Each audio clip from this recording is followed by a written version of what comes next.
Good morning, children. And yesterday we'll deal with the replication of DNA. We have studied about the different type of enzyme that is responsible for replication of DNA. Now today we'll start with the next part, that is transcription. That you'll know about the central dogma. That is, central dogma is nothing, that is DNA that replicate and form DNA. Then this DNA will form mRNA, and this mRNA is going to form protein. So this is the central dogma, normal central dogma, and the process of conversion of DNA to DNA is called replication, and the process of conversion of DNA to RNA is called transcription, and the process of conversion of mRNA into a protein, that is called translation. So we have studied replication. Now we'll deal with the transcription. Now I have told yesterday that DNA act as autocatalyst as well as heterocatalyst. So autocatalyst, we have studied that DNA act as autocatalyst to replicate itself. Now today we'll study the heterocatalytic nature of DNA, that DNA will form RNA. So that is, with the help of DNA, the synthesis of RNA take place. So this is the heterocatalytic nature of DNA. So now with the help of DNA, the mRNA synthesized first. Now first we'll see how will it take place, how the transcription will take place. Suppose we are taking the two strand of DNA. We'll know that DNA is double stranded. I am taking it far apart. Okay. These are the two strand of DNA. One is from 3' to 5'. Another is from 5' to 3'. Now I am saying here some base pair are present. Okay. I am saying suppose here A, T, G, C, A, T, G, C, C, T, A, T. Now the complementary will be present here. That is, in this it will be T, A, C, G, G, A, T, A. Okay. This is the complementary strand. Now we want to code on the DNA segment. Now one thing more I'll tell you before we'll move further, that the three base pair will code for one amino acid. So these three pair will code for one amino acid. These three will code for another amino acid. So the three pair will code for a single amino acid.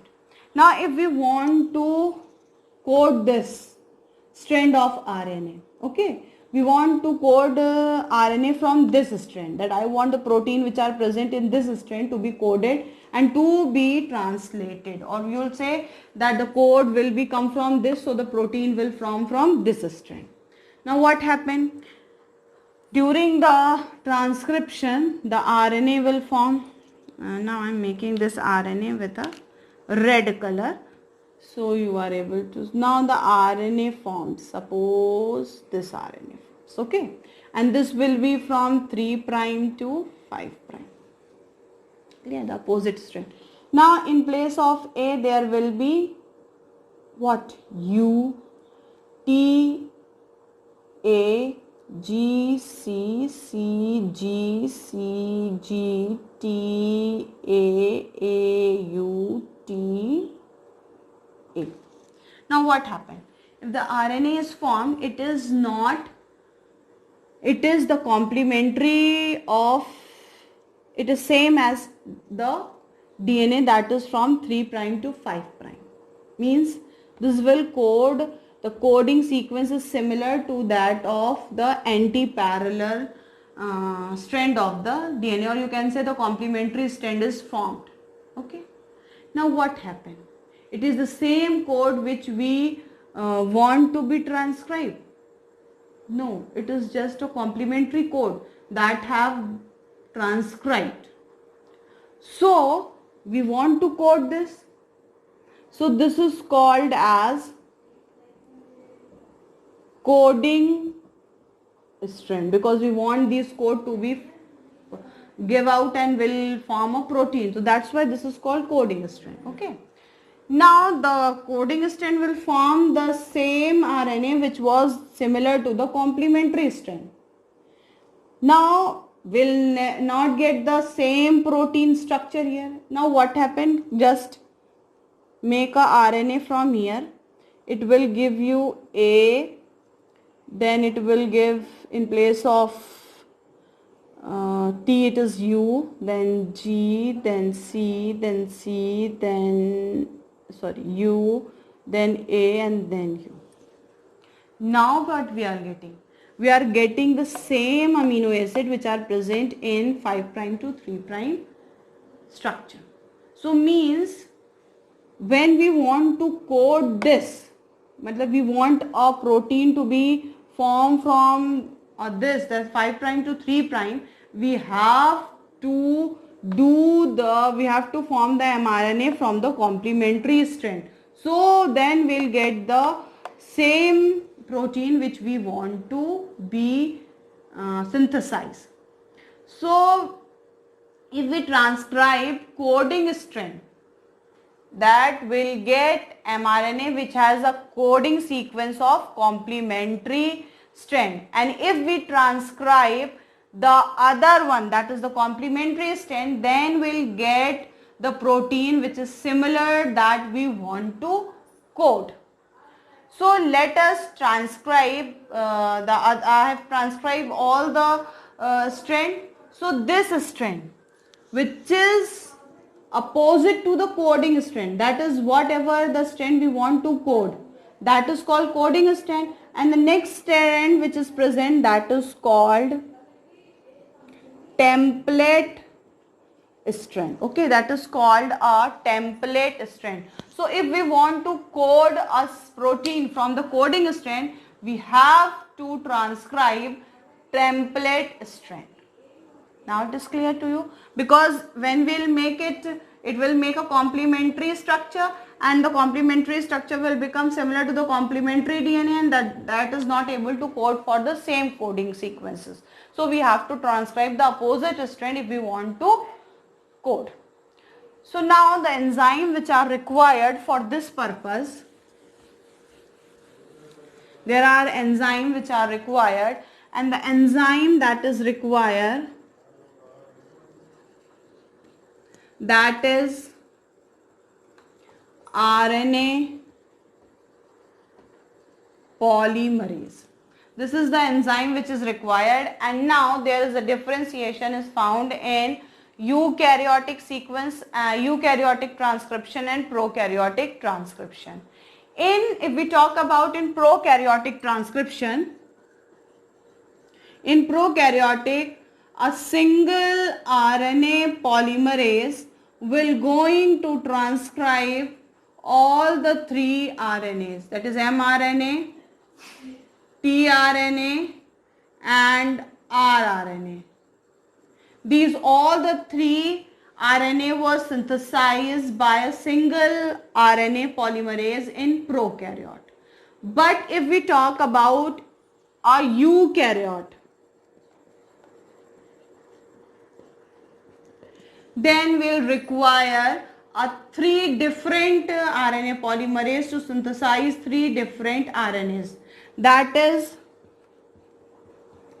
RNA polymerase 1, RNA polymerase 2 and RNA polymerase 3. These are the three RNA polymerase which is used for transcription of the three type of RNA. And the first RNA polymerase 1 is going to transcribe rRNA. The RNA polymerase 2 is going to transcribe mRNA, and the polymerase 3 is going to transcribe tRNA. Means polymerase 1 rRNA, 2 mRNA and 3 tRNA. To remember, you can learn like this: 1, 2, 3 RMT, 1, 2, 3 RMT. 1 RNA polymerase RNA polymerase 1 rRNA, 2 mRNA and 3 tRNA. 1, 2, 3 RMT. You are able to learn like this, and actually this is asked in your board examination as well in NEET. So this is the RNA polymerase which are required in eukaryotes. That is, there are 3 types of RNA, that is RNA polymerase 1, 2 and 3. Now if we talk about this RNA polymerase, the RNA polymerase consists of main 5 subunits. RNA polymerase consists of 5 subunits, and these 5 subunits are 2 alpha subunit, okay, 2 alpha subunit, 1 beta dash subunit, 1 beta subunit, and other is 1 omega subunit. So these are the 5 subunits that makes the core of an RNA. These 5 will remain together always. That is 2 alpha, 1 beta dash, 1 beta and 1 omega subunit. And this the alpha subunit will initiation unit. This will initiate the process of formation of RNA. The beta dash subunit will help in reading the DNA template, that what to be coded, or what from which coding strand we have to form a DNA form a RNA. Then beta dash subunit will recognize the nucleotide, and these 5 units will remain together. Now 2 subunit will join and detaches when they are required to this. And the 2 subunit, the first subunit, that is called sigma unit. The sigma unit will unit which will be joined for the initiation of RNA chain. That is, we will have to start the chain, then we have to join the omega join to this, and then the formation of RNA will start. And the elongation of the RNA chain will take place by another unit, that is called Rho factor, and this Rho factor is going to initiate and terminate the transcription process. That the formation of the mRNA will initiated by sigma, but the elongation and termination of this process will take place by the Rho factor. So these are the units which are present in polymerase, RNA polymerase. These are the 5 units which always present together, and these sigma and Rho are the optional unit which will be added or deleted according to the need. So this is some common thing that are to be known by you. Now next we'll deal with the process, or first we'll study that unit of transcription, that what is present in transcriptional unit, and then we'll deal with the transcription in eukaryote and prokaryote.